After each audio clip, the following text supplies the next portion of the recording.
You're listening to Arsenal Pass, a flesh and blood podcast for players by players. And all about strategy, leveling up, and the latest news in the world of Wraith. Welcome to Arsenal Pass. Hello everyone and welcome back to Arsenal Pass for a very special episode of the pod, episode 82, where we're breaking away actually from our traditional format and looking at the World Championships in a preview show, and we have a very special guest with us. Bryan, want to say a big hello to you and thanks for coming on the pod. Oh, absolutely. You guys know you're my day one flesh and blood brothers, the podcast I leaned on when I was first learning the game, so I'm always happy to come back and chat with y'all. And I actually forgot, I was meant to introduce you as Bryan, Albania Stormstriders Gottlieb, Brendan, but sorry, I forgot. Yeah, if you get loud during this podcast, Brendan, I'm going right down your list of favorites, like each one at a time, all being banned.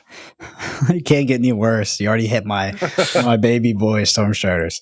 Don't test me. I'll find something. To go after. He's been massacred. Well, Bryan, I want to just start out by just introducing you to the Arsenal Pass viewers. Of course, you've been on the YouTube channel before a couple of times actually, but I don't think you've been on the podcast with us before. So maybe just tell us, people who don't know you, everyone at this point I assume knows you. You're going to be on the coverage this weekend at the World Championships. You've been on multiple events so far, including PT1. But maybe just a little bit about yourself for those that haven't seen you before, or haven't heard from you before.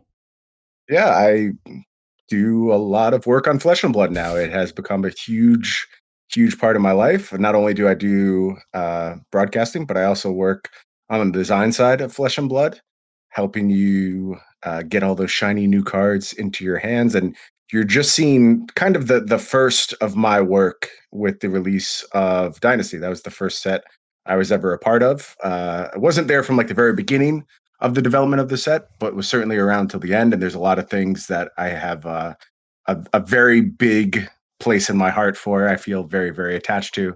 And then the next set after that is when you'll start seeing when I'm just like fully integrated into the team. And I can't wait for y'all to see that. I'm so excited. So excited. So what's your role with LSS now? Do you have a defined role? Are you more of a consultant? Like, what does that look like for you? And you're sort of, obviously, you're X thousand miles away on the east coast of the US. Yep. I am officially a contractor. So I'm not an LSS employee. I always like to make that clarification. So nothing I say should be taken as binding to LSS. I'm just kind of a guy talking, but I do regular contracting work for them. So I am always in the mix these days. I've been down to New Zealand to work on stuff, work remotely most of the time with James and rest of the boys on the dev team. And just like I said, my life is Flesh and Blood at this point. Just every single day, designing cards, watching the metagame so we can do a good job shaping formats for everyone to play, thinking about the future of the game. And I have dove in full force and I'm having a freaking blast. Like I'm so excited about everything we've been working on and everything this game continues to do. So I want to ask you a little bit about that before we get into the kind of the preview show, the World Championship preview show. But firstly, I actually thought when you turned your camera on today that you would be wearing a Black Caps top, and because I've heard that you've become a big fan of cricket, and you're not. So I just wanted to give you a moment to explain yourself on that one. I do not have a Black Caps top yet, but I'm gonna be at Worlds if somebody wants to bring me a gift from New Zealand. I'm just saying it would be a pretty nice thing. I am a pretty big cricket fan, although I do run behind. So no spoilers right now. I think I'm like 2 days behind at this point. I watch everything on demand because the Cricket World Cup that's going on right now, it starts at about midnight my time and runs till like 6 a.m. So I'm usually at least starting to fall asleep around that time. And I try and just catch up on the VODs, but been a little busy the last few days.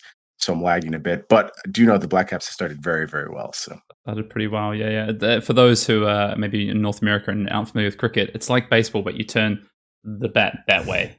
And then there's a few other rules, but that, don't worry about those. That's the main one.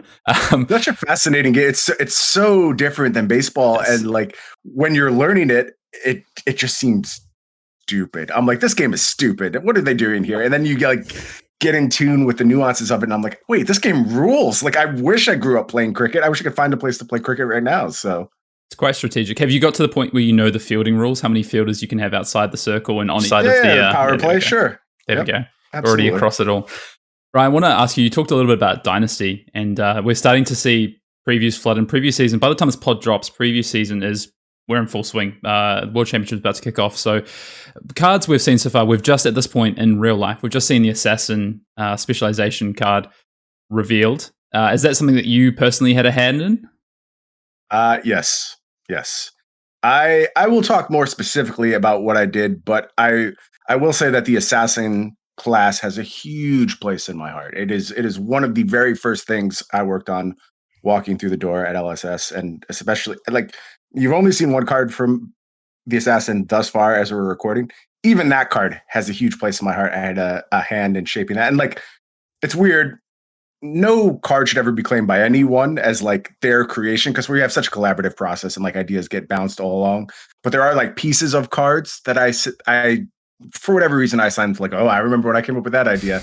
And Regicide is one that I feel like I had a very large hand in. And I'm so pleased with the way people reacted to it. Even people who hated it, I also love that reaction too. Like it's just an absolute home run for what we wanted to accomplish with that card.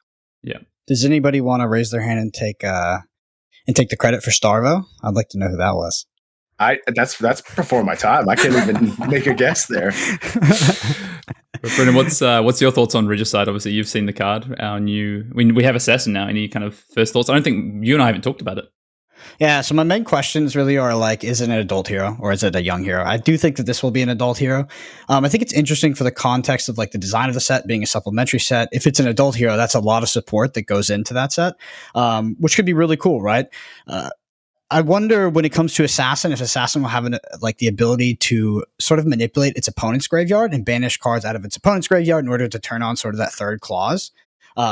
And then, yeah, I wonder how relevant the you win the game and you lose the game clauses will be. I actually think that the third clause will probably be the most relevant, the one we'll see the most. But in terms of gameplay mechanics, yeah, I am wondering if not only is it able to interact with its own graveyard and banish cards, but interact with its opponent's graveyard and banish their cards, which I think would be really cool. Not something we've actually seen in Flesh and Blood up until now.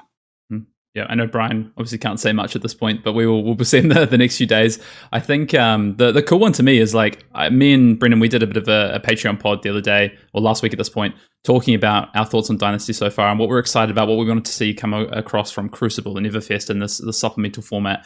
And one of the things we talked about was like the lore aspect, and this card is like, if you're looking for lore in this set, this reveal is dripping with it. So that was probably one of the things I was most excited about. And again, I'm not even huge into lore, but when it permeates like this and it feels so authentic, it's great. Now, you know what? I also wouldn't consider myself a huge lore person, but if you don't have some kind of essence or storytelling you're trying to do within the cards themselves, they're just numbers. Like they have to be resonant. They have to point to an idea.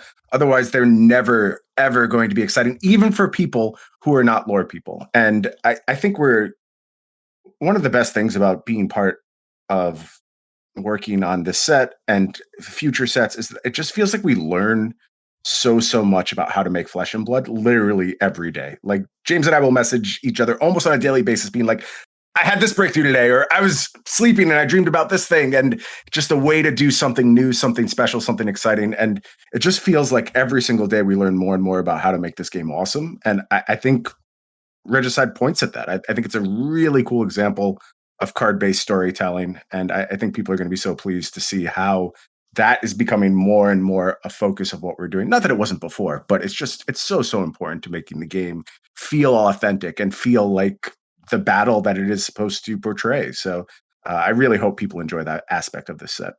Yeah. And again, we have I would say a pretty fantastic preview card coming up.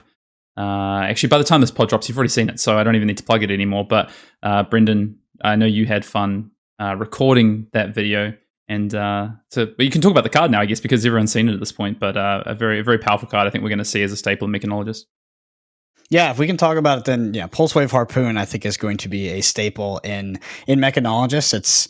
It's honestly it's kind of a terror, to be honest. I think every single time you play against the boost dash, or honestly probably any dash, as soon as that third chain link hits, you're going to be thinking about that Pulse Wave Harpoon trigger. The fact that it's not an on-hit trigger makes it, in my opinion, probably one of the most powerful cards ever printed for Mechanologist. I think that if the text was an on-hit trigger, it would demand a sort of an equipment block or a double block every single time. But that is not the case. I think it's incredibly disruptive. that will stop degenerate decks from doing, certain things with 5-card hands, whether it's Blood Rush Bellows or it's just disruptive to things like Kano. It's honestly, it's pretty incredible. And yeah, like I said, one of the best cards I think that's ever been printed for Mechanologist. I noticed you mentioned, was it there? Oh, sorry, Brian, you go. What day is this dropping? Just so I know, exactly where we are in the preview schedule. This is dropping on at your time, Thursday afternoon. Okay, so I think by this point we've seen several Mechanologist cards, and y'all are going to be very happy with them, especially having listened to your pod about what you wanted out of these sets, what you want out of supplemental sets in general. I think Mechanologist is a real big home run in this set. Got to be happy. All right. Well, Dynasty at this point, you've seen most of it. You've seen previous season. I'm sure we're going to see some more stuff at the World Championships this weekend. And then, of course, releasing in, at this point, 9 days' time. So let's dive into what this pod is all about, this show is all about. It is a World Championship preview. I do have 2 of the casting team members here with me today. 2 of the team. There's 5 of you, I believe, at this event, including Ten and Grace. Eric Longquist is going to be there, DOA, if you're not familiar. And Matt DeMarco, Flake. So we've got 2 of the 5 in the trophy cabinet here today to talk about things, and of course myself playing at the event. We wanted to dive into a lot of things: meta, the format of the event, all things from predictions. We're going to make some predictions, of course, players to watch out for, and what you two in the booth are going to be looking at, and I guess any narratives that you think are going to be coming forward this weekend. So I'll throw it over to you guys. Do you want to say anything before we dive into this? We're going to start, and we're going to look at a little bit around what has happened this year and how we've gotten to this point. I mean, super excited to be on the casting side of this time. To be a part of that coverage team, it's definitely a gift. I am quite a bit disappointed I won't be able to cast with Bryan. Unfortunately, I do think that we are filling the same role, so we'd be on separate teams. But yeah, the classic constructed meta. Honestly, the constructed meta. So both Blitz and classic constructed it's very dynamic. It's been switching week to week, as you've seen from the battle hardens. I think that it is relatively actually unsolved. I think that would be a good word for it. There has been the emergence of a quote unquote best deck, but a lot of people sort of doubt that. And we've seen hate decks start to pop up like we did in Columbus with Azalea top 8ing. So in my opinion, it's one of the most interesting classic constructed and blitz formats that we've seen so far. And I think showing, on the tournament day of Worlds, I don't know what's going to show up, right? I think I have an idea what the most popular deck will be, but after that, it's up to quite a few other heroes to sort of, vie for that 3rd, 4th, and 5th most played deck spot. Yeah. Brian, yourself, how excited are you? I couldn't be more happy with the state of the metagame. I think it's in such a good place, especially considering how long we've been playing this format. And look, we're aware we've been in this world of Uprising and Uprising Limited and this CC format for a long time now. James just did an article over on Star City, an interview, and he did mention that obviously Dynasty intended to come out before the World Championships. Unfortunately, with everything going on with supply chains, it just doesn't work out. So, that's disappointing. But as far as if we had to get stuck with a specific metagame for a very, very long time, this is the one. It's done such a good job staying interested as a constructed format. And when it comes to Blitz, I think all bets are off. I think that format has changed very, very dramatically. Again, you can make a case for some best decks for sure, but there's still a lot of stuff to be unpacked. And I think it's hard to make a case for a best deck when people haven't really turned their full attention to the format, which they will be doing now. So I think Blitz is completely up in the air when we head to San Jose. Yeah, I couldn't agree more. And I think we're going to unpack a little bit as we go. I want to start with the build-up, how we got to this point. So 2022 kicked off in Flesh and Blood OP space with a ProQuest season from Feb to March, which I think all of us played in actually. Saw hundreds of players qualify for the inaugural Flesh and Blood Pro Tour in New Jersey. The calling in Indianapolis happened in March and was the next marquee event, eventually taken down by Michael Hamilton. To make it a back-to-back calling wins after his triumph in Orlando just 5 months prior. Calling Krakow took place next in April with Yuanji Lee taking down the Blitz event and really starting to show, maybe these Americans are pretty good at the game. But the Europeans had something to say about it. And shortly after Taiwan, the calling series happened there. Bravo started the show in Shenzhen, Laos, taking the trophy. And then the first Pro Tour upon us, won by, of course, a European, Pablo Pintor. And May ushered in ProQuest Season 2, which led to Lille, but not before the Road to National Series kicked off. And then the calling Utrecht in July, won by Saint-Denis. and then off to Singapore, and then Pro Tour Lille, which were won by Jason Zhang and Matt Folkes respectively. A second European Pro Tour win right there. And then we saw a quick turnaround into the national season before we get to where we are now. 2022 World Championship season, 2022 World Championship. Of course, we had battle hardens, PTI events, skirmishes, thousands of armories in that time as well. So that's where we are now. I want to ask you both and start with you, Bryan. What has your thoughts been on this crazy year of organized play and the first full year of competitive Flesh and Blood organized play? And what have your highlights been?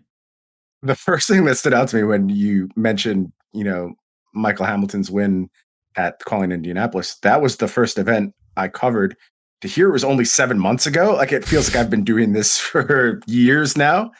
So that was sort of jaw-dropping. But to me, I mean, sure, I'm biased, but it feels like a resounding success. It feels like it's living up to exactly the type of experience Flesh and Blood wanted to provide to its players. Obviously, the COVID struggles all along the way. And obviously, even after COVID started tampered down a little bit, there's still been some bumps, things like Dynasty not making it out in time for the World Championships. But all of that is starting to get untangled, unfurled. And it feels like Flesh and Blood is now delivering on the OP system it really wanted to deliver on from the beginning. And my only complaint is that I can't participate in it. Like, sometimes it just really frustrates me. Like, this is what I've been waiting for in my card game for such a long time, and I am not allowed to play anymore. So great for everyone else. I guess also great for me, but still a little bit disappointing sometimes. Bittersweet, you might say, in some ways. Brendan, what about yourself? I had to be honest, it was a lot packed in this year. I even tried to condense that down as, that sort of synopsis as much as I could. And even then was still a mouthful. But Brendan, what is your thoughts on this first year? Obviously, you've played in basically every event that is possible. I think the only events you've missed are a few battle hardens and a national championship. Yeah, honestly, all I can say hearing that is, in retrospect, like, what a journey, what a year. I think you and I have seen each other in person 3 times, living literally on the opposite sides of the worlds of each other, traveled the world at that, right? We've been in Europe, we've been in the US. It's just been a crazy journey. I think for competitive play, like, for me, Flesh and Blood was my first card game. So to have gone and played the calling circuit, the battle hardened circuit, played both pro tours, and now heading to Worlds and sort of switching up the role to be on the coverage team, I echo Bryan's sentiment where it does feel like I've been doing it for a lifetime at this point. It's funny to think it's kind of just been a year. But I do agree that it was a resounding success. Like, I think that Flesh and Blood, in the eye of sort of the layman or the outside, right? It is a legitimate contender for, like, the best competitive card game out there, right? And it's supported by an incredible organized play program.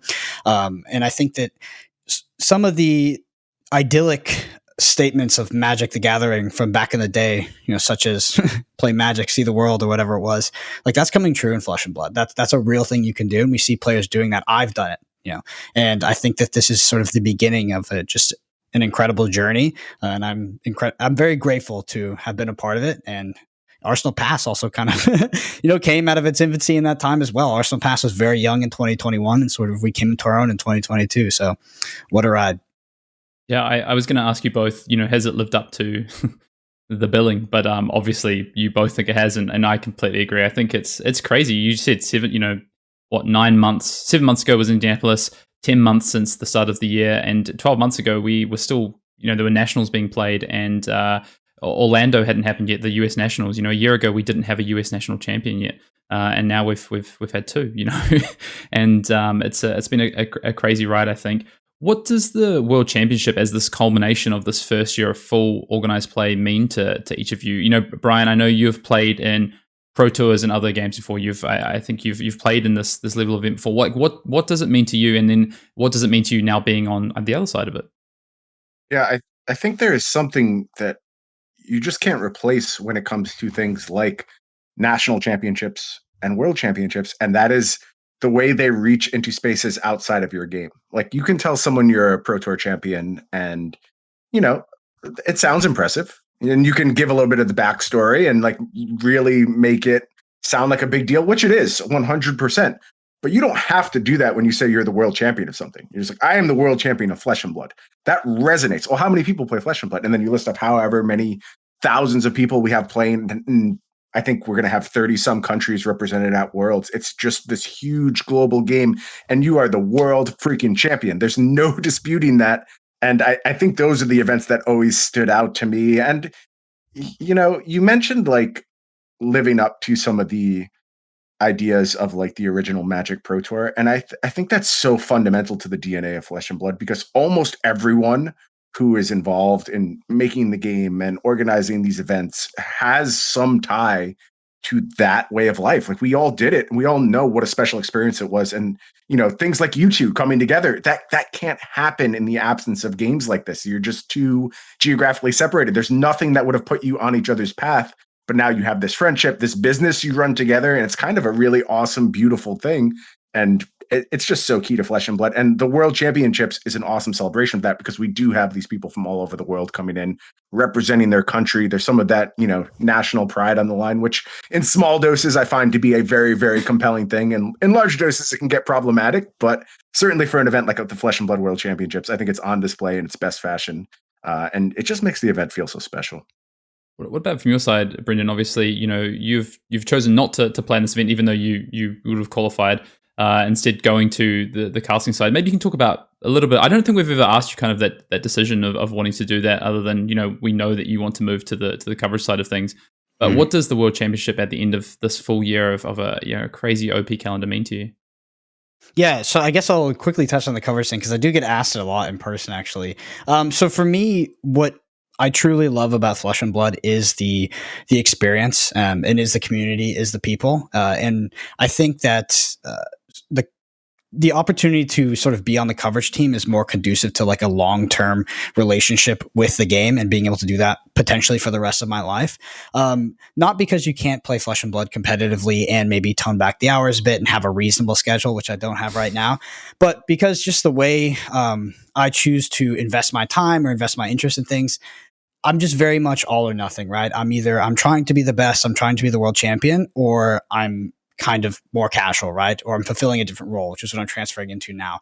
And I think that as Hayden, it's kind of interesting for both you and I, because we are in this weird part of our life, not to get too deep with it, but, you know, in your late 20s, almost early 30s is kind of a critical point where you sort of settle down and figure out what you're going to do for the rest of your life, or maybe you don't, right? And you keep bouncing between thing to thing. No, and I'm going to spoil it for you. I turned 40 yesterday, and I still have no idea what I'm doing in my life. So don't expect that to get sorted out. Happy birthday to Bryan. You didn't have to tell it. I Yeah, appreciate it. There goes my hopes and dreams with that one. But, you know, I think that it's much more sustainable for me to do that, and it's not going to be my role forever, right? And I still will compete, but I think that the opportunity to the world championship specifically is something I absolutely couldn't pass up.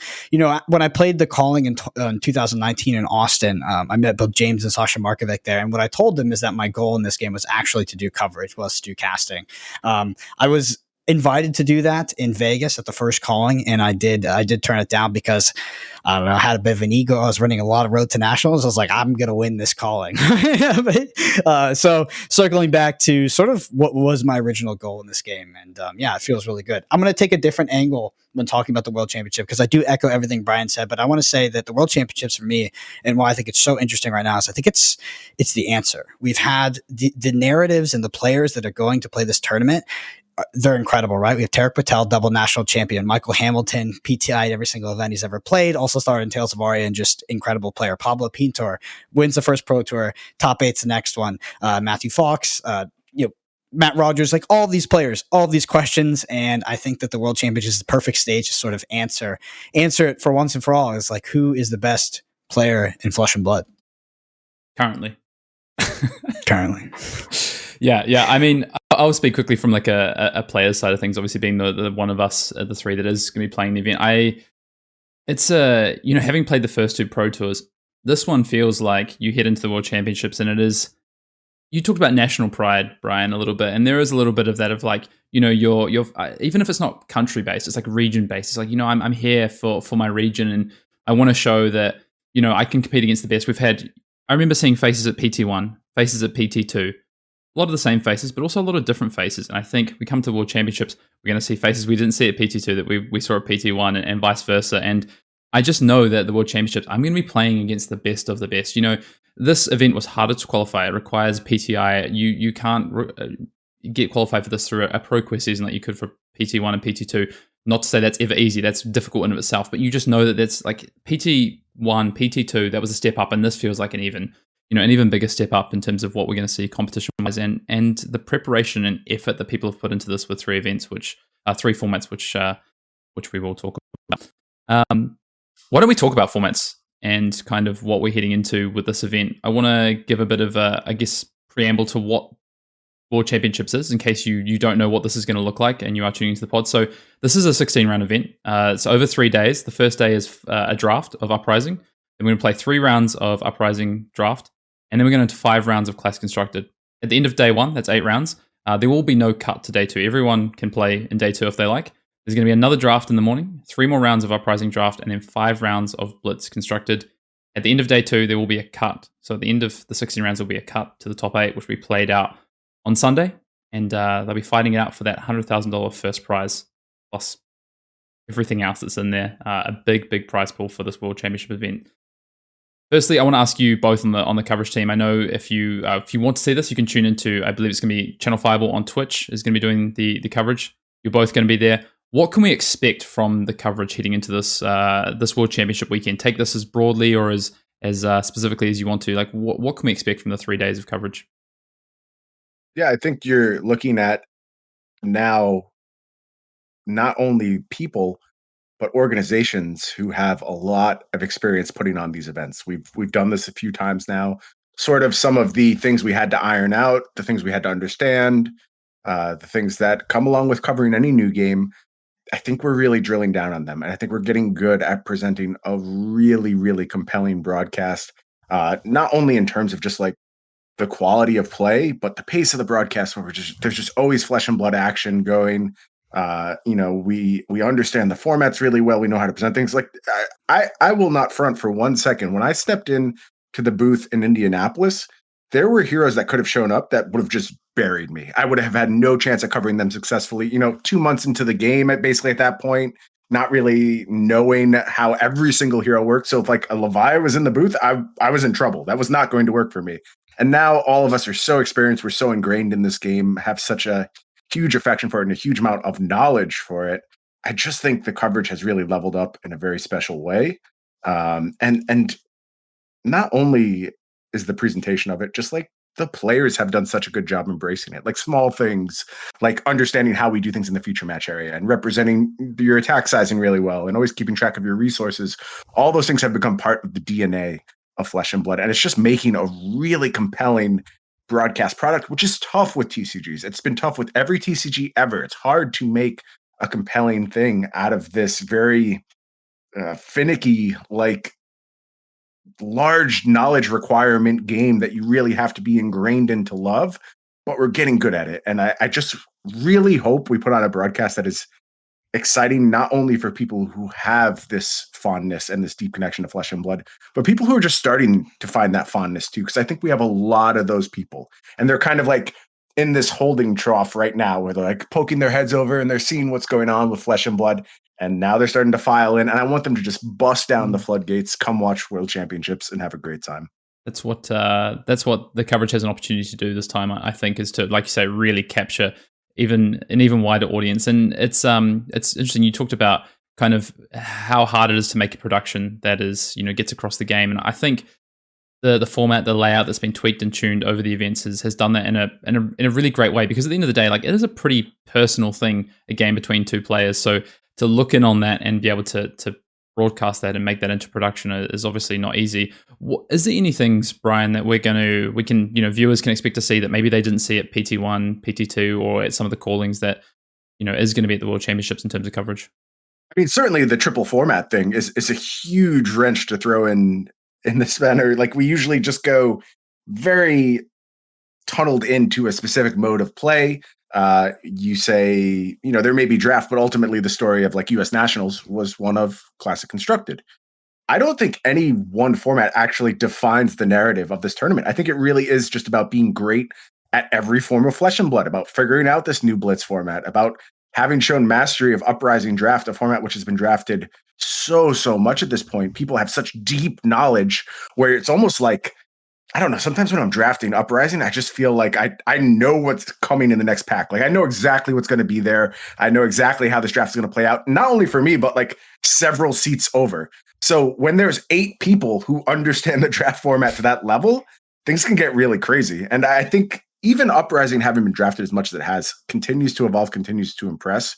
And I think you're going to see the culmination of this format. You're going to see exactly the end state and sort of the vision where, if you remember Uprising when it came out the gate, narrative was just like, oh, Phi is better than everything else. Force Phi, you're fine. I think that Dromai and Icelander were much, much harder heroes to understand, but the player base is there now. And any hero can win an Uprising draft. And certainly there should be more Phis at a table than the other heroes. But sometimes it doesn't work that way. And still you see the Dromai, you see the Icelander able to take down the draft because they just understand what's important now. And that has continued to evolve. And I think we're going to see the final form of that this World Championships. Brendan, perennial Phi Forcer. What are your thoughts on, I guess, coverage and obviously moving over to that side of it? What are you looking to bring to the coverage scene this time around? I've actually never forced Phi in a competitive draft as much as I've tried and tried and tried and tried. I always audible. It's probably why I lose so much. But if you force, you try. It happens. There's no force and try. Yeah. So I think that the story and the narratives in Flesh and Blood are stronger than they ever have been, whether it's players, regions, or teams. Like there's a lot for us to sort of talk about and bring to the broadcast as casters, right? And I think that makes it just makes watching Flesh and Blood so much more enjoyable when you can empathize with not only the deck and the hero that you're seeing in front of you, but also the players, right? You followed their story, you've listened to them on Twitter, you've watched them win and lose matches, you've seen their highs and their lows. Like I think that Flesh and Blood is at the most exciting point that it's ever been. And then on top of that, we have this sort of very, very good classic constructed meta classic constructed and blitz. Sorry, I should say constructed meta in general. For me, and what I'm excited to bring to the broadcast is I think that I have a very, very solid knowledge of this current format, both in blitz and constructed. I did participate in sort of a team testing, which I recently hopped out of about, 5 days ago. And yeah, I mean, helped the professional team sort of prepare for this event, was on sort of the cutting edge of that deck building, and played multiple battle hardens in that time as well. I think I just have a really good knowledge of the current format, and hopefully I can sort of distill that and bring that to the coverage so people can understand some of the deeper things that go on during a game of Flesh and Blood. I've actually heard there's been requests for you to be forced to cast whatever Bolton games are on stream. He draws Lumina, and there's the Lumina. We'll see what happens. It's very exciting, Bolton. I think from a player standpoint, Bryan just talked before about there's 3 formats and having to master all 3 formats. You look at it and you look at the expected player accounts. There's over 300 players invited. It looks like, if you're kind of being realistic about how many players we're going to see, actually they're somewhere around the 250, 280 mark is probably a good guess. I don't know this. We're just looking at the other day. To actually top 8 and to go on and be live to win this event, you can't do poorly in any one format, really. You can do, maybe you can be below your expectations and you drop a couple of rounds in those formats, but you can't basically have a negative record in any format, really, unless you win all the other rounds. And you can only, maybe if it's blitz constructed, you go 2-3, for instance, but you've won all your other rounds. Like, it's going to be really tight to be able to make it a top 8. So it is really, I think it is an understanding of all 3 formats, and you have to do at least somewhat well to very well in all 3 formats to place well at this event. So I think that's really interesting. I think from a player standpoint, I think a lot of players are going to reflect this. People would have been spending time across all 3 formats. I think people probably would have spent the least amount of time on draft. You talked about it, Bryan. It's one that we've seen the most. It's one that people have some real levels of mastery. But I think ones who have spent time to maybe go back, think back on some of the learnings and what happened at PT2 might actually reap the most rewards in those 2 draft formats, going back and revisiting, because there is a meta in draft, right? It's not just clean cut that stays the same. People shift, change, ideas change. Forcing Phi to how strong Icelander is to Dromai being underdrafted. Maybe that's not the case at this World Championship, so it can change. Brendan, I want to ask you about the 3 formats yourself. What are your kind of thoughts on this World Championships being a 3 formats? I know we talked about it when it was first announced, and I think at the time you were thinking, is this great for the game, having a blitz involved? What's your kind of standpoint now with draft, class constructed blitz being involved this weekend? So there's 2 opinions. There's like one that is sort of like my idyllic idea of like how I would like it to go. And I think that the sort of the 3 format and this idea of the well-rounded Flesh and Blood player to become the world championship, I think it's a great idea. Personally, with my experience in playing dual format events, specifically Pro Tour 2, I didn't like it as much as pure constructed events. I felt like I wasn't able to sort of drill down as much into my deck. And I think it was mostly because of Uprising Draft. I felt like I lost some agency, which was probably more due to my lack of preparation than actually any sort of, competitive integrity that you might assign to that format. So yeah, I think that from a viewer's perspective, the 3 format is exciting, right? Like the idea is that the best player in the room is actually going to win the tournament, right? Not somebody who just kind of found the busted classic constructed deck, because you can bring the best CC deck to the tournament and you can still drop the blitz rounds. Like you said, any player who's going to the World Championships and has thought about neglecting one of these formats has just simply not done the math. You're going to be on a razor's edge and you need to be prepared for absolutely everything. You need to be, your preparation should look like you're ready to win all of the blitz rounds, all of the draft rounds, and all of the class constructed rounds. That's probably just the mindset you need to have to be a champion in the first place. But yeah, absolutely cannot just be like, I'm just not going to draft this time. But yeah, I think it's going to be a really exciting event. And like I've said many times, the constructed formats are in the best place. Honestly, the best place I've seen them since Welcome to Wraith and Crucible of War. And I'm probably looking back on those formats with a lot of nostalgia as well. But I think that you are the puzzle that you have to solve in those constructed formats is, I don't know. There's a lot that's going into it, right? It's we have aggressive decks, we have mid-range decks, we have control decks, we have combo decks, and we really don't know what the most popular deck in the room will be. When in pretty much every other major tournament since Monarch, it's been, and probably since the dawn of Flesh and Blood, it's very clear what the most played deck would have been, right? You've got Briar, you have Chain, you have mostly a lot of these Rune Legs and aggressive decks. But right now, Oldhim could be the most played deck. Fi could be the most played deck. And maybe some others as well. Who knows? Yeah. Why don't we dive straight in and talk about the metagame? Because we've actually got a bit of a snapshot this weekend with the final Classic Constructed event that happens before we get to the World Championships in the Battle-Hardened Denver, which is happening right now. I think they're about to cut to top 8 as we're kind of recording this. So when the pod drops, obviously, you know all the results, but we do have some data that we can kind of talk about. So let's talk a little bit about Classic Constructed. We'll talk through Blitz, we'll talk through Draft and the metagame there and what we kind of see and what we think is going to happen and what we think of the top decks as well. But Classic Constructed, I guess right now, if we look at Battle-Hardened Denver, how it's shaken out is that Ultim was the most played deck, followed by Icelander, Fi, Dromai, and Dash. So a really quite diverse metagame there in terms of those top 5 decks. And Ultim is by far and away the most played deck. And then there's sort of a bit of a chunk there, Icelander, and then Fi, Fi, Dromai, and Dash are a bit closer. So I want to start with the big question, Brendan. Is there a best deck in Classic Constructed heading into the World Championships? Those results from the Battle-Hardened Denver are wild. The fact that Oldhim is the most played deck is very unexpected, to be honest. Like Fi, you would have expected Fi to be the most played deck, especially after it won the Battle-Hardened Columbus. And the thing is like it won the Battle-Hardened Columbus, and I thought that too many people would have like taken that as a reason to play Fi. And I don't think that Fi was like you had enough data to sort of go off to justify Fi as being the best deck, because it really didn't convert well into top 8, but it ended up winning the tournament. So I expected a lot of Fi at Denver. And I really was planning to be on this podcast telling people you can't just take this one single person winning the tournament as like the clearest. But no, they're on Oldhim. That's crazy. And people are hopping on Dromai as well, which I know made the finals, but it has a pretty bad Fi matchup, which is crazy.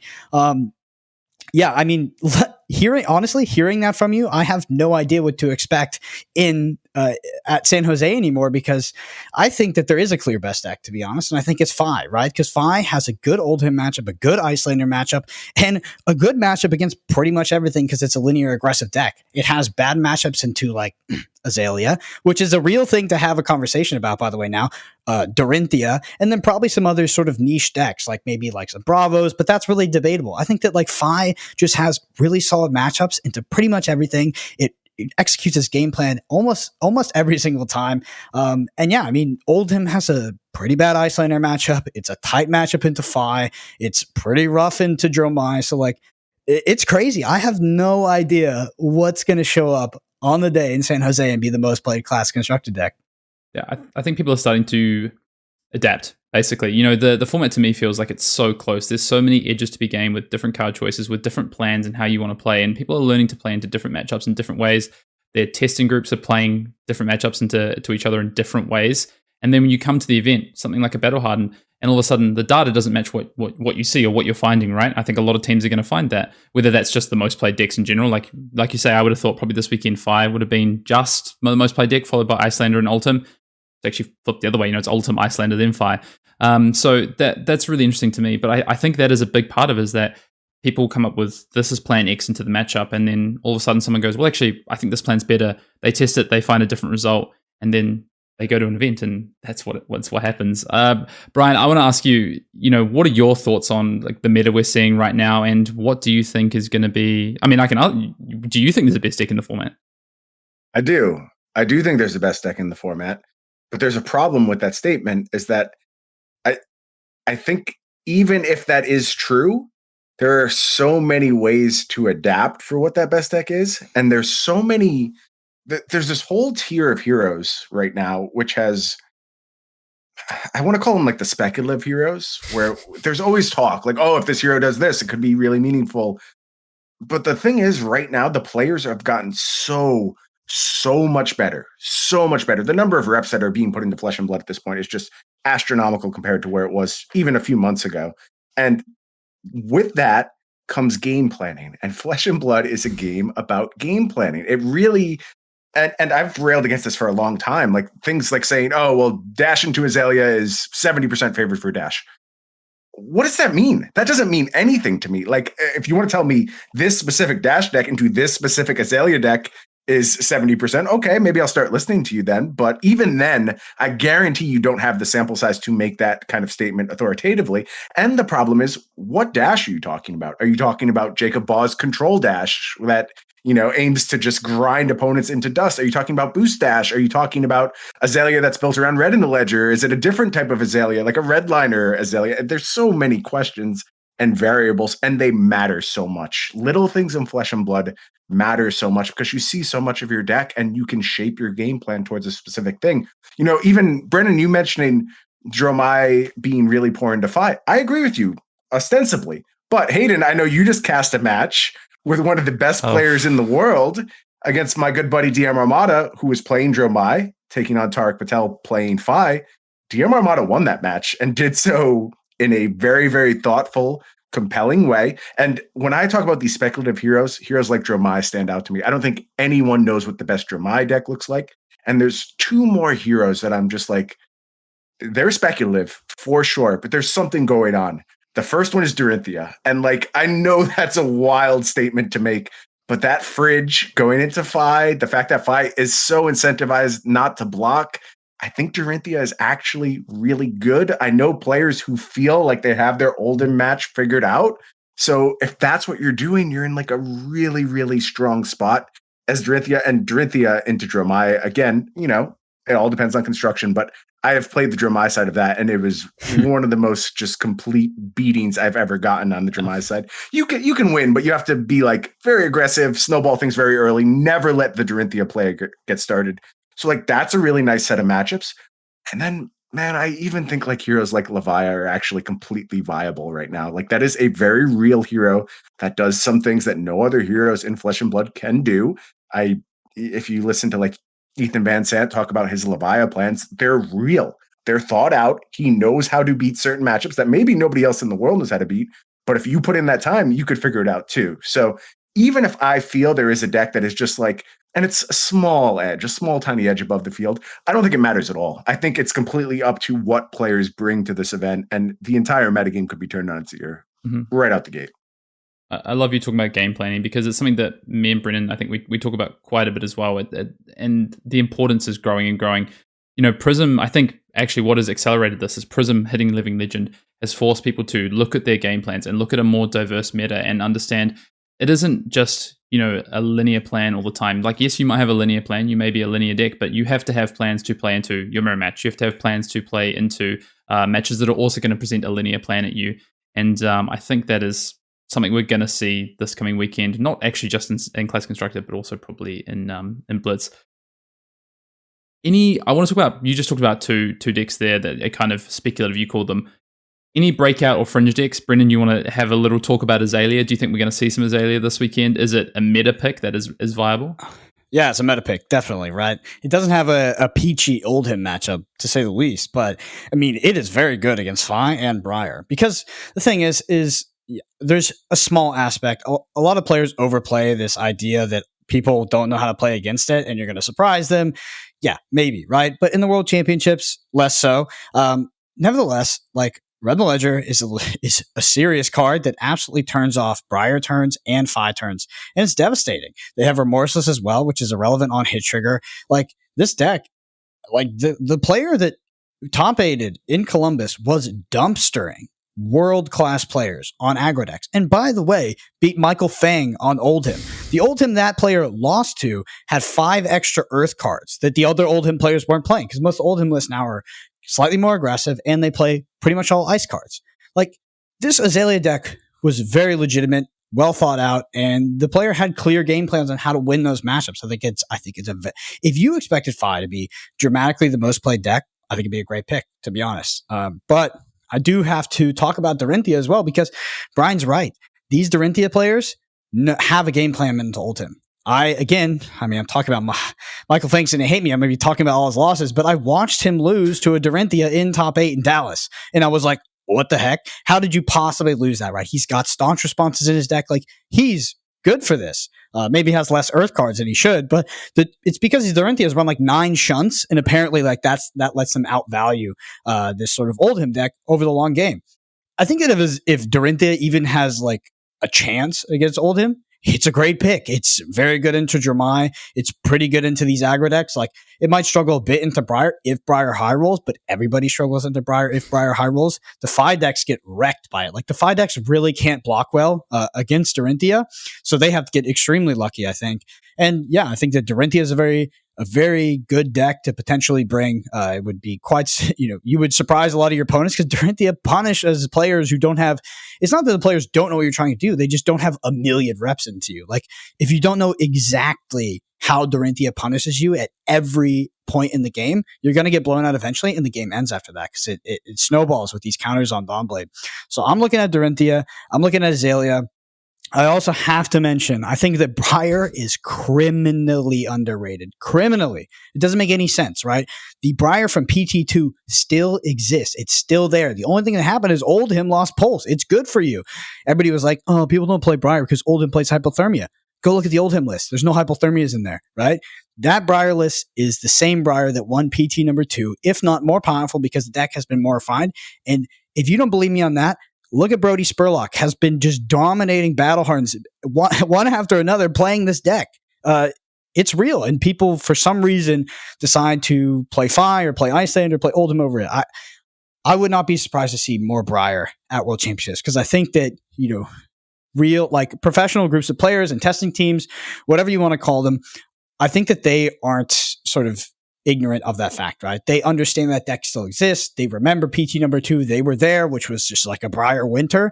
Like, I think that it's a very good pick for Classic Constructed in the There's a region too where I think that's actually doubled down on. Poland in particular is very cognizant of the power of Briar. It would not shock me for that contingent to show up with large numbers of Briar, and those players are absolute killers. So I think you're spot on. Yeah, we're going to talk about Poland very shortly, don't you? Don't worry about that. Do you know, one of my favorite things about metagames is that not only are they super interesting and in healthy formats, they're dynamic and shifting, but narratives drive metagames. And you just talked about Poland as, a region. You could talk about Europe. You could talk about wherever it is in the world where you've got groups of players together. They're going to come up with narratives about what's happening based on what they're finding with their testing data, what they're seeing from events like the Battle Hardened happening in Denver right now. And they're going to say, okay, this is the reality of the meta. In our experience, X beats Y majority of the time on these sort of lists that we expect people to bring. You just talked about Hypothermia. Do we expect people to bring Hypothermia? No. Okay, well, all of a sudden, we think our Briar matchup, it gets X% better in our eyes and becomes more of a viable option than maybe another aggro deck we're looking at. It's all about metagaming isn't just what happened in the last event and going, oh, I'll pick a deck for that. It's going, what are people going to do? How are people going to react to this? How are people going to respond? And you're going to see the best of the best this weekend in action doing just that very thing. I think we saw in the first few events, callings, PT1 even into PT2, people slower to react into this metagame, and that has accelerated. Metagaming has, I think, as a concept in Flesh and Blood, people have just gotten so good at it. They understand why cards are in decks, why cards aren't in decks, and how to target that a lot more. We've seen that in recent events, and I think things like Talishar have helped speed that up with information that people have, and we're going to see it this weekend at the World Championships for sure. It's going to be in action. Let's talk about Blitz briefly to sort of round out this metagame. I want to ask the same question to both of you again. Is there a clear best deck in Blitz? Brendan, I think I'll start with you because I think you have an answer to this. You have for a while, apparently. Yeah, so I think it's Icelander. But I want to talk about this really, what I think is fantastically interesting about the current Blitz format. So Blitz is a format where I think the best thing you can do in Blitz is have a deck that wins on turn 0 or turn 1. So examples of this would be like Combo Viscerai, potentially Kano in some formats, and just very uninteractive decks that just wreck your opponent if they're consistent enough. I'm not talking about Reinhardt. I'm not talking about Reinhardt. But if that doesn't exist, I think the most unfair thing you can do in Blitz is to just be quantitatively greater than your opponent on the amount of value you can get per turn cycle. And I think that Icelander does that the most consistently and the best. And the reason that it's the best is not only because the cards that are afforded to Icelander, which are quite good, like Aether Icebane, but also because it plays both sides of the turn cycle at one point in the game, usually at the end of the game. It's just a huge cheat code when it comes to sort of getting value and math in Flesh and Blood. And it's really interesting because I would, before this Blitz format, I would have never thought that playing some dinky Icelander deck with Snapdragon Scalers and Fjendal's Fighting Spirit and some spells would be a good idea, right? Because it sounds very fair. But when my card comes in for 8 and yours comes in for 6 or 7, and I do that 3 turns in a row, I get +1 or +2 value on you in a turn cycle. It feels like those games feel like you are drowning on the other side. You're like, what the hell? Your life totals just get evaporated. You do not do nearly as much damage. So I think because of that, Icelander is the best deck. At the same time, I don't think that is the sort of the final answer, right? Icelander can absolutely lose to Chain. It can theoretically lose to Oldhim. I think that Oldhim is a kind of a buy for Icelander, but it can also lose to other decks. It could lose to a Kasai on a bad day. It could lose the Icelander Mirror, et cetera, et cetera. Dorinthia is going to be running around in Blitz too. So I think that Icelander is the best deck, but I don't think that I would not just immediately lock Icelander by any means. Yeah. Ryan, you can see just there, you take his Storm Striders away and he does everything in his power to still play an extra turn cycle.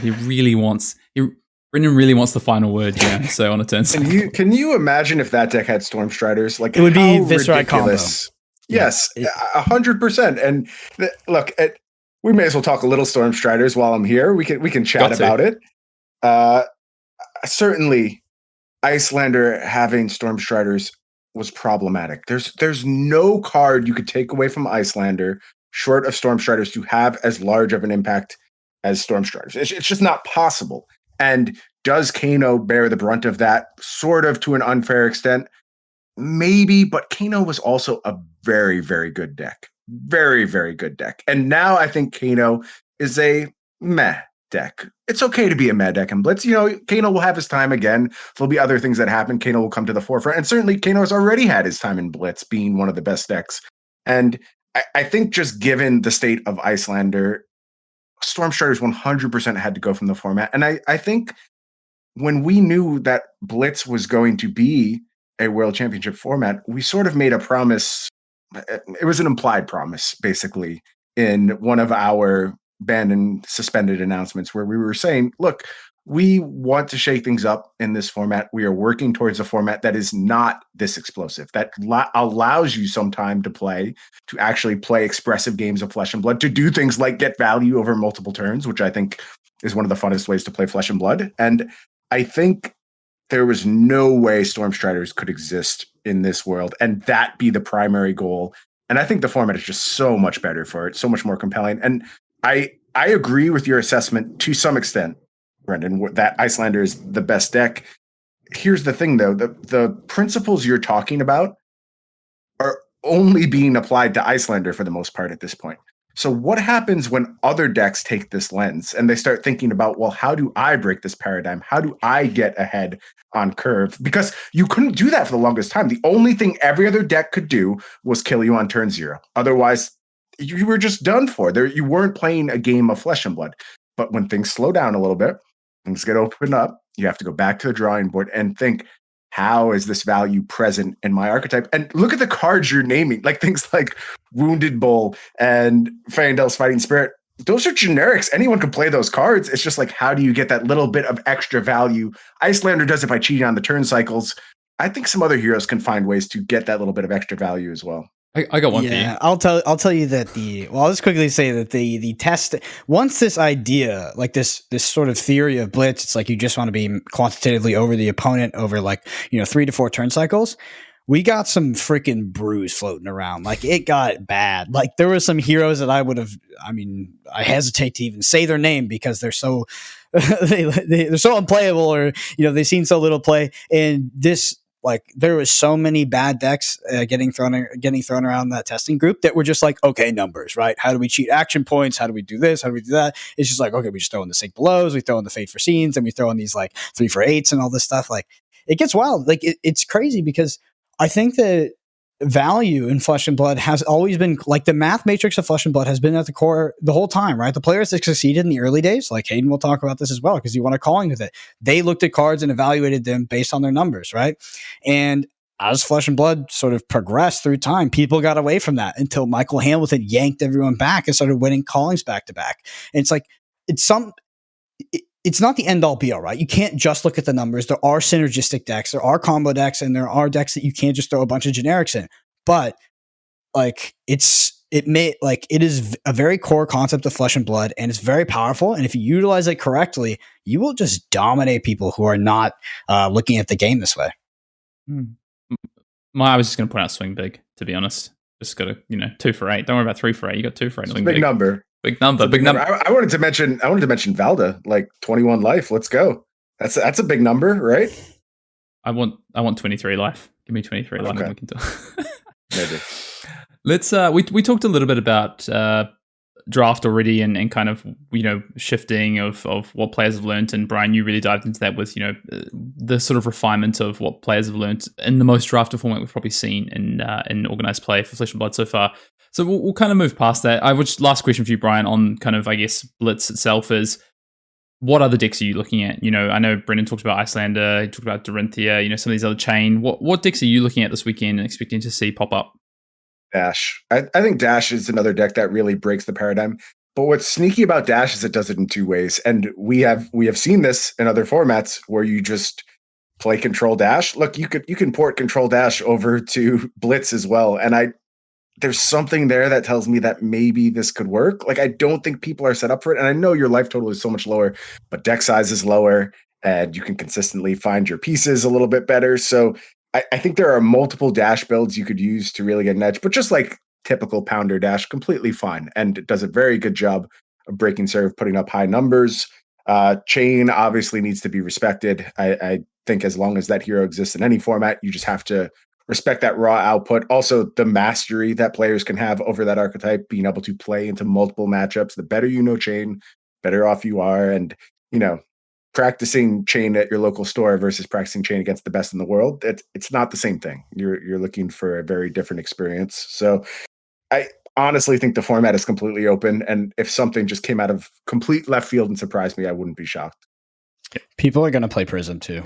So Prism is sort of a hate deck in the sense that it has a good Oldhim matchup and it has a good Icelander matchup. It has a worse Bolander matchup, like a attack action Icelander, but it's very good into Icelander and into Oldhim fundamentally because of the auras. It's just it kind of sucks into Chain. So if you have a Prism that is reasonable Chain and keeps the fidelity on those other 2 matchups, the reason why you're bringing the deck, great pick. At the same time, you can also bring Icelander, be like, I'm going to dumpster all the bring Prism, I'm going to dumpster all the Icelanders and the Oldhims, and we'll just hope that Gem doesn't pair me against any chains. That's a legitimate pit. That's a great strategy, potentially. Yeah. Make it medical. All right, I want to talk about some players to watch for this weekend. Of course, you're both going to be in the booth. You're going to be covering a lot of players, a lot of matches. There's of course team dynamics as well that you've both already mentioned a little bit, and regionality. So I want to talk a little bit about that and just give kind of our Arsenal Pass viewers and listeners some people to watch out for this weekend, or players you specifically maybe watch out for, myself as well.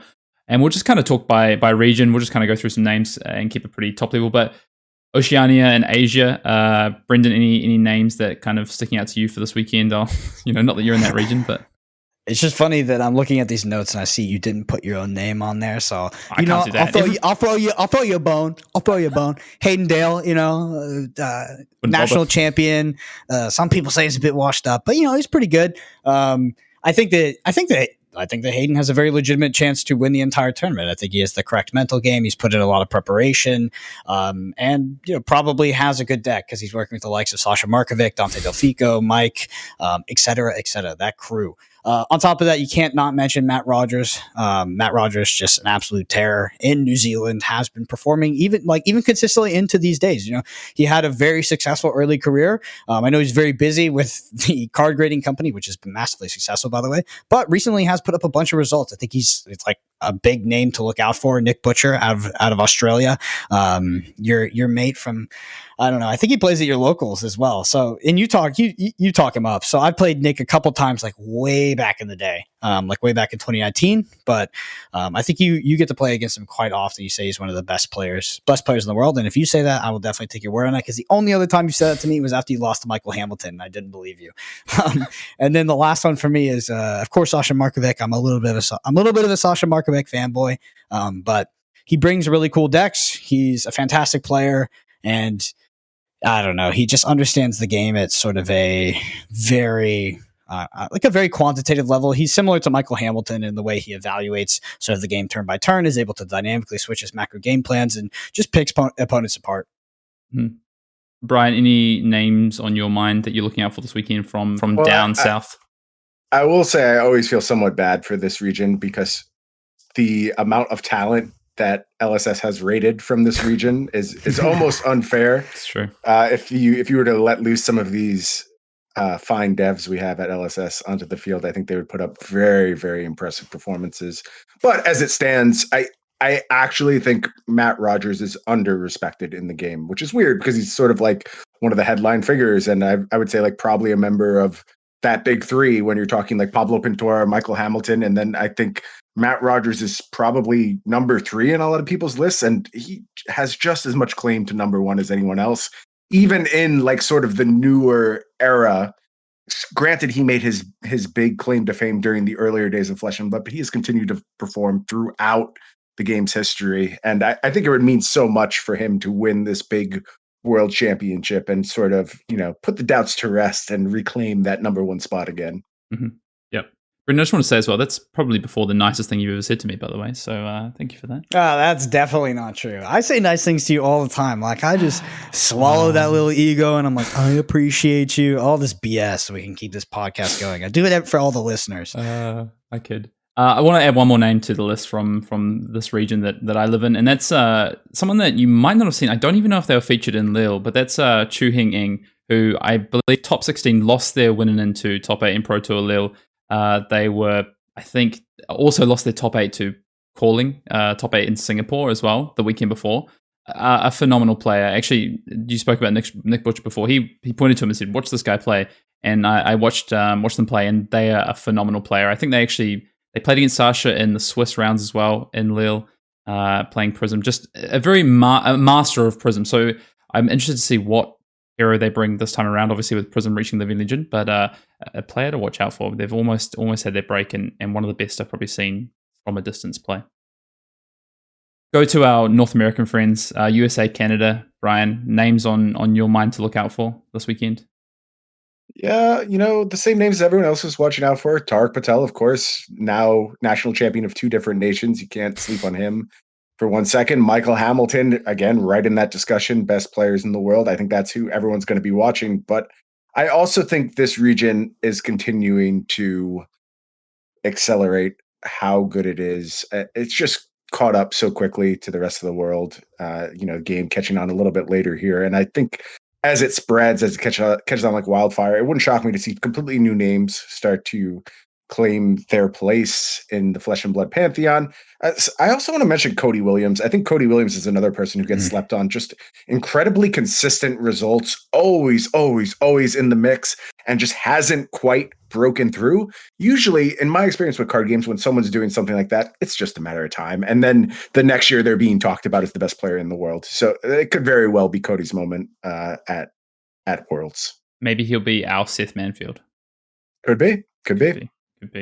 Brendan, I'll add a few into the mix and that you jump on the back of that, but I think Brody Spurlock, what we've seen with Battle Hardens over recent weeks, and such a young individual, and he's just now tearing up, being able to go to all these events, and expect to see him make a splash this weekend. Someone that I think we haven't seen much of, but I know you had some time with him a couple of weeks ago, Brendan, is Peter Budniski, who won the Battle Harden in Dallas. Is that right?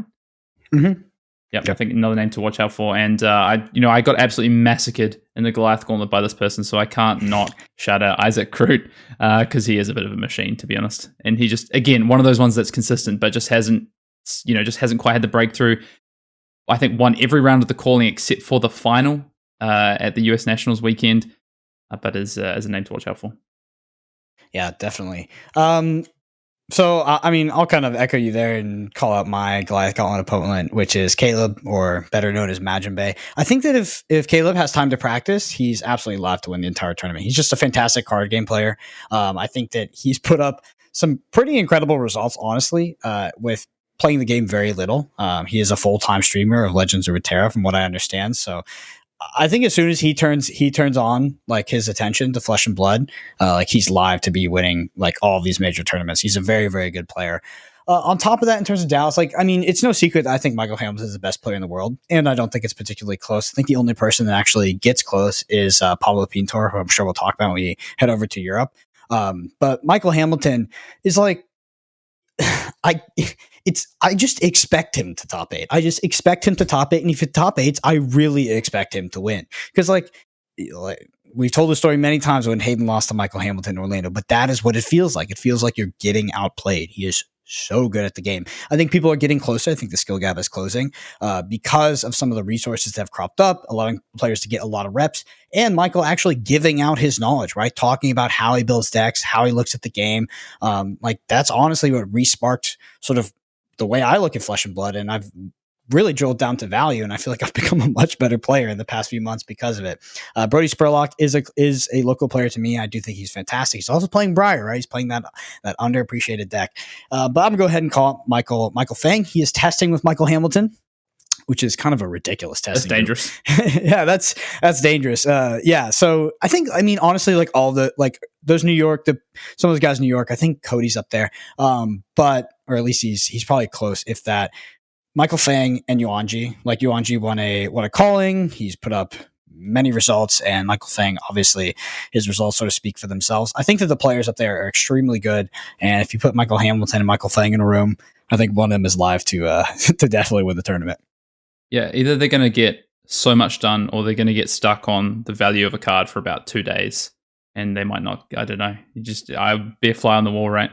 Yes, they pioneered. That's what's funny is because it's just a funny narrative because Michael Hamilton, obviously, he seems to be pioneering this value orientated Flesh and Blood, mostly in Constructed with Bolander and his previous Oldhim list. But then if you listen to like the first Attack for 20 podcast, which was Michael Fang's podcast, him and Yuanji were sort of pioneering the quantitative way of looking at drafts, right? How many Icelanders can there be? How many of this deck? How many of that deck? What's the exact breakdown? And like now you just put them both together and they're just this little quant machine.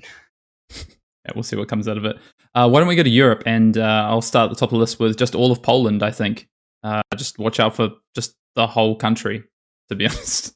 Kind of ridiculous. I don't know if anyone else has seen it, if you two have seen it, but Flesh and Blood put up the Poland video, so Team Poland, that they put together themselves. Those guys, the community over there is phenomenal, and I think it's the reason that they've had such success in the game, which people might not realize just how much success. People know they've had some success, but the success that Poland have had on the global stage already has been crazy. Calling winners, calling finalists, Pro Tour finalists. It's Pro Tour top 8ers. It's nuts. So I've got to shout out all of Poland, and if you haven't gone and watched that video, go and do it. It's up on the FabTCG YouTube page, the LSS YouTube page. But the three names kind of on my mind for Poland in particular are Bartosz Ziemba, who we saw in the Pro Tour Lille final. Masai Yannick. Also, Bartosz is the current national champion Poland. So he is, in theory, the crowning jewel of Poland right now. Masai Yannick, who top aided in PT1, and Lucas, and I'm going to try and attempt his last name. Sispanowski, I think is how you say his last name. I believe we played actually in Pro Tour New Jersey, and he top aided and might have even been the finalist in the calling in Lille. So just a very phenomenal player. But they have some crazy stats coming out of there. Brendan, any names in Europe on your mind? I was going to go for the easy one, Pablo Pintor. You can't win a Pro Tour, a top-8 Pro Tour without being in contention for the best player in the world. I unfortunately haven't had the pleasure to play against Pablo, so I don't know sort of his play intimately, which I really wish I did because it would give me much better perspective on sort of him as a player. But results speak for themselves. Pablo Pintor, I think a lot of people actually expect him to win, and I would not be surprised. And yeah, I think you have to mention Matthew Fox won PT number 2, right? Back to back to be pretty incredible, but Matthew's put up a bunch of results as well. Won the UK National Championship, Pro Tour number 2, as well as many other smaller tournaments, whether they be Road to Nationals, ProQuest, or I'm not sure how many Battle Hardens they've had in Europe, but surely he's taking some of those down. I think that Christian Huak is actually not playing. I think he's opted out of Worlds this year. I could be wrong. He could have opted out of a calling, but I think that he was opting out of Worlds. Mm-hmm. And then Ian Zhang is a player out of Amsterdam who I don't think he's had the sort of glorious results, right? But PT2 top 8 and then also PT1 top 16, which is nothing to sneeze at. Top 8, top 16 in Pro Tour is a big deal. So that is those are very consistent results, and I think that if you're able to do that back to back, you're an incredible player. Yeah, the difference between a PT top 8 and a PT 16 can be half a turn cycle. Trust me. Bryan, any other players you want to shout out from Europe that you've become familiar with over your time casting PT1 and other events? Yeah, I'm sort of echoing a lot of what already has been said, but obviously I think watching Pablo Pintor and seeing what he could do for now the third premier event in a row, I think that's going to be a huge part of the narrative this week. Put Magic together again and go ahead on another run and really cement his legacy. I think Matt Fox deserves, again, more respect than he's getting, not only because he obviously did win PT2, but he plays a lot of Blitz as well. And I think is very comfortable in the Blitz format, has good results in Blitz callings, and is sort of more open than I see a lot of people be about Blitz. Like, I think he's a pretty big Kasai fan. I don't know if that's like... Okay, I thought it was me. No, that's Bryan. That's all right. I saw you just standing there. I was like, how'd that happen to me? Come back. Saw his internet flicker a little bit before, and I was like, ooh. Good pose, though. Wait, you should screenshot that for a thumbnail. Oh, how do I do it? How do I screenshot? What? I don't know. It depends what kind of computer. No, I missed the screenshot. Oh, no. Damn, he's back though. So we're going to get a screenshot for a thumbnail. Did I drop? Yeah. It's all good. It's all good. A well thought out endorsement of Matthew Fox. Do you want to run it again? Yeah, just restart from Matt. I think that's a good spot. Yeah, so one of the people I also think, again, not getting enough respect is Matt Fox. I think having won a PT, but not only winning a PT, doing it in a very unique, off the beaten path kind of way. I think Matt is very comfortable in the Blitz format as well, and has also been posting that he's won something like 58 matches in a row. So if that is legitimate, then I think there is a very good chance he... Oh. Not the... He's just destined. He can't... Oh, I can't talk about Matt. That's an even better one. Get DDoSed every time you talk about Matt. That's a good one. Let me see if I can snag it. I've already got it. Oh, okay, great. All right, y'all let me know.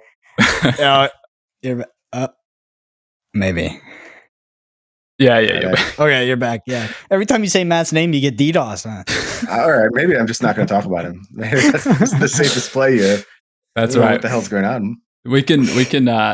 I'll try and naturally transition the first part or something if we can, and maybe use some of it. We'll move through. We're basically at the end. We're just gonna quick fire some predictions and move on. So, let's do it. All right. I mean, that's basically almost going to do it for this World Championship preview show with Bryan Gottlieb and Brendan Patrick, of course. But I want to get some quick fire round the table predictions for the event. So give these to me. Go through all of them one by one. What decks perform best in Classic Constructor? What deck do you think we're going to see? Like 6-0 records, because obviously it's not top 8 because there's 3 different events, but 6-0 deck. Decks we'll see perform well in Blitz, so the most 6-0s. And who you expect to see in the top 8 on Sunday? Give us 1 or 2 names. And then, of course, who's winning the event? Brendan, I'll start with you. CC Blitz. It's a lot of questions, so win. I'll answer them because I can see the notes. I don't know if you can, Brian, but I'll happily read them back to you. So he's got a good memory. Let's go. What decks perform the best in CC? So I think there's definitely going to be some 5s that sneak through at the 6-0. But at the same time, I really think that Briar is going to perform the best versus how many Briars actually show up. I genuinely believe that. If we're talking purely based off conversion, like the Dorinthias and the Azaleas, probably Azalea, because the few players that bring it might have incredible tournaments. Performing in Blitz, I think it's going to be a lot of Icelander. I think that Icelander being the best deck is not a secret. I think a lot of players have had time to dig into that deck, play against it. And if you are playing Icelander tournament, you're going to be targeted, but I think that deck is quite resilient to being targeted. It's what axes do you target it on, right? It's techy as both attack action as defense reactions, and it has the ability to play at instant speed. So just a very solid deck, I think, at this point. Prism, you can play Prism into it, but it actually has quite a bit of game in Prism. What do I expect? Who do I actually see in the top 8 on Sunday? Okay, got to pick 2 players. Pick Michael Hamilton, Pablo Pintor. Easy one right there. Give me 2 players. Who's winning? Who's winning? I'm gonna give it to Sasha Markovic. It might be a bit biased, right? But I believe this is, Sasha Markovic. I don't know how much more competitive Flesh and Blood he will play. I think that he works extremely hard. I'll be honest, he's one of my best friends, and I would love to see him win the tournament. He was a former LSS employee before that, had a lot of success in Flesh and Blood, and I think that this it would mean a lot, I think, to him to sort of culminate his career and his effort and his work in the game. So I'm gonna back Sasha, even though if we look at raw data, it's probably safer to back someone like Michael Hamilton. Sasha Markovic's gonna be my pick. All right, Brian. Since Brendan went quickfire and went through a few different CC archetypes, you can choose what you want. 6-0 record, best conversion rate, you can choose. Same in Blitz. 2 players for top 8, and who's you win? Most 6-0s will be Icelander. Best conversion rate.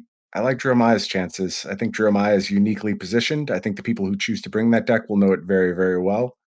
When we get to Blitz, again, I think Icelander is going to pace the field. I expect the most high finishes out of Icelander. Conversion rate. I have this sense that Kasai is going to finally justify the people who choose to play her. And I know all the reasons Kasai isn't good, but it's just fine at everything. And those are the decks where you put them in the hands of really good players, can occasionally surprise you. So I'm going to go out on a limb. I'm going to pick a good conversion rate for Kasai. I don't think it'll be very well represented, but I think the people who choose to play it will do well. As far as who we're going to see in the top 8, it's easy to pick the usual suspects. I think you could say Michael Hamilton, Pablo Pintor, Sasha Markovic, all fine choices. I'm going to go with a dark horse. I'm going to go with Hayden Dale as one of the top 8 participants. Very dark horse. That's bold. I'll take the under on that one. And my pick actually to win the tournament, at LSS, we're also just big fans of the game. So we do internal, basically like a fantasy type setup where we're always trying to figure out who's going to be winning.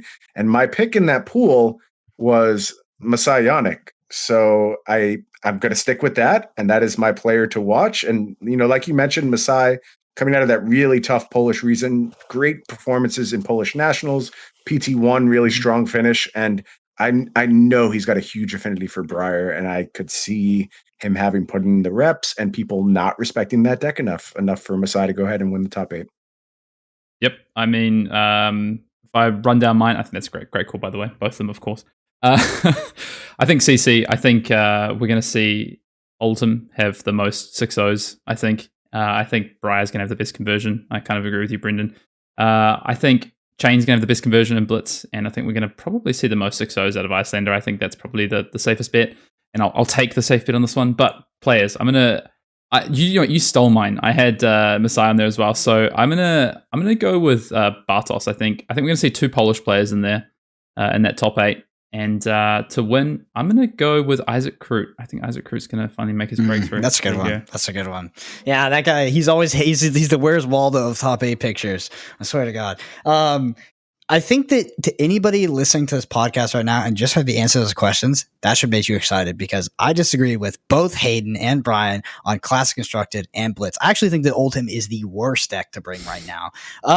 And, I don't know too much about your minds, but nevertheless, before we get into the detail, the meta is absolutely not solved. You can bring anything, and I think we're going to see some new tech we haven't seen in Battle Hardens. There's definitely some incubators that have been brewing some stuff up that they've decided not to spoil, because the World Championship's $100,000. $100,000 to first place. That's a reason to keep some tech hidden. I mean, I can't remember another meta in Flesh and Blood where we would disagree on every all 3 of us, by the way, we're disagreeing 3 ways. It's on both Classic Constructed and Blitz. It's incredible. Mm-hmm. Very exciting. All right. Well, before we head off, Bryan, just want to thank you again for joining us. Really appreciate it. We're excited to see you in the booth this weekend alongside, our own boy, Brendan Patrick. Do you just want to give us a little bit of where we can find you out there on the, the wide world of everything, and what you're doing, projects you're currently working on? Yeah, so you can check me out. I do most of my social media engagement over on Twitter at BryanGo, BryanGo. We'll have my preview card there, which will already have been shown by the time this drops. I dropped some hints over on my Twitter account if you're looking to try and figure it out a little early. And then I still have my podcast for a game I don't really enjoy all that much anymore, but I did enjoy it quite a bit, and I still have a lot of love in my heart for Magic the Gathering. I think it is a pillar of the TCG world, and a lot of respect for everything they do over there. Even if I'm not enjoying kind of the current state of the game, the current shape of it, I still enjoy getting together with my good buddy Jerry Thompson, talking about it every week. We do that over on the Arena Decklist podcast. And then you also will be playing with some of the first Flesh and Blood cards I designed very, very soon. You will have them in your hands before you know it. So I'm worming my way into your life, whether you want me there or not, basically. Yep. He's going to be there. You're going to see his cards. You're going to see Bryan's fingerprints all over those Dynasty and future sets cards. If you want to find Brendan and myself, we're of course on Twitter at BrendanAPG, at Fian_Dale. We're closing in on 5,000 subs on YouTube. We've got a bit of a giveaway post-Worlds with some cool sort of AP merch and stuff. If you want to get involved with that, get us to 5,000 subs. We're almost there. So hit the like button and subscribe. And Bryan, I have to close it out by saying, see you next week, and that's game.